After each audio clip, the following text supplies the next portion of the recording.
సాగు వ్యయం ఏటేటా పెరుగుతుండటంతో వ్యవసాయం భారంగా మారుతోంది. యంత్రాల అద్దె, విత్తనాలు, ఎరువులు, పురుగు మందుల ధరలు, కూలీల రేట్లు ఆకాశాన్ని అంటుతున్నాయి. గతేడాదితో పోల్చితే ఈ ఏడాది ఎకరా వరి సాగుకు 2-3 వేల వరకు అదనంగా వెచ్చించాల్సి వస్తోందని అనంతపురం జిల్లా అన్నదాతలు ఆవేదన వ్యక్తం చేస్తున్నారు.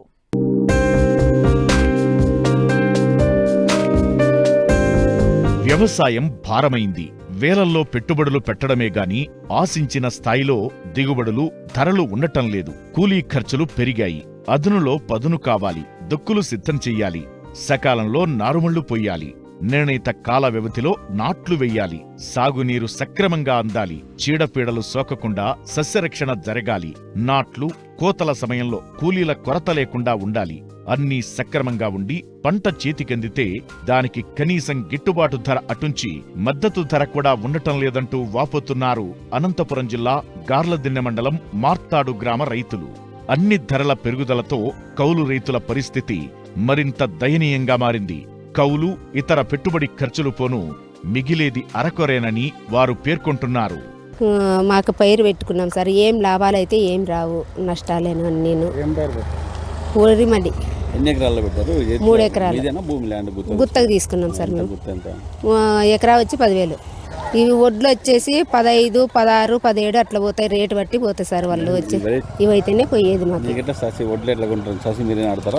మేమే కొంటాం సార్. ఓ ప్యాకెట్ వచ్చి 2,000, 2,500, 25 కేజీలే వచ్చేది. 25 కేజీలు ఎక్కువ రావు. 5 ప్యాకెట్లు కొన్నాం సార్. సరిపోతుంది సార్ 5 ప్యాకెట్లు. వీళ్ళ కూలి వచ్చేసి 5,000, 5,500 అట్లా ఎకరాకు వచ్చి. ససి నాటినాక ఎన్ని రోజులకి పంట వస్తుంది? ససి నాటినాక వచ్చేసి 3.5 నెలలు అవుతుంది సార్. అంతా నారుతో కూడా 4 నెలల పైరు. 4 నెలలు. మందులు ఎట్లా కొడతారు మామూలుగా? మందులు 15 రోజులకు ఒకసారి కొడతాం. మామూలుగా పంట కోసేకి అంత దానికి ఎంత అవుతుంది? దానికంతా 15,000, 16,000 అవుతుంది సార్ కోసేకి. మళ్ళీ మీకు 3 ఎకరాలు కాబట్టి ఎంత పెట్టుబడి వచ్చింది? ఆ పంట వస్తే ఆదాయం ఎంత వస్తుంది? పంట ఇప్పుడైతే మాకు వడ్లు రేటు ఉంటే గినా కొంత ఆదాయం ఉంటుంది సార్. 2,000 చిల్లర అట్లు ఉంటే గినా. ఇట్లయితే గినా మాకు ఏమీ ఆదాయం ఉండదు. ఇప్పుడు నాటి కోసే వరకు 50,000 పెట్టుబడి వరకు అవుతుంది. 8 లక్షల రూపాయలు అవుతుంది.